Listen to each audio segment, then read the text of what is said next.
Hi friends, మేము ఇక్కడ మన నల్గొండ జిల్లా దామచర్ల మండలం ఇక్కడ శ్రీ శ్రీ కల్లేపల్లి మైసమ్మ టెంపుల్ దగ్గరకు వచ్చాము మా ఫ్యామిలీతో. ఇవాళ ఉగాది పండుగ సందర్భంగా ఇక్కడికి వచ్చి దావత్ చేద్దామని.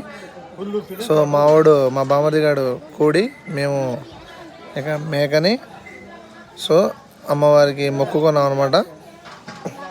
అమ్మవారికి సమర్పించిన తర్వాత మా బ్యాచ్ అంతా ఇదే టెంపుల్ ఫ్రెండ్స్. సో ఇక్కడ రెడీగా ఉన్నాము, అందరం కలిసి ఈ ప్రోగ్రామ్ క్లోజ్ చేసుకొని తర్వాత వంట కార్యక్రమాలు అనేది స్టార్ట్ అవుతాయి అన్నమాట. సో ఇదే టెంపుల్ ఫ్రెండ్స్, మీరు ఎప్పుడైనా వీలుంటే రండి. సో మాకు చూసారా రెడీ అయిపోయింది మటన్ కూడా. సో కర్రీ చేయడానికి మా అమ్మ, మా బుజ్జి, నీల, మా అత్త ముగ్గురు రెడీగా ఉన్నారనమాట. సో ఎలా వండుతారో నాకు కూడా తినాలని ఉంది. So waiting for it. Enjoy, please see.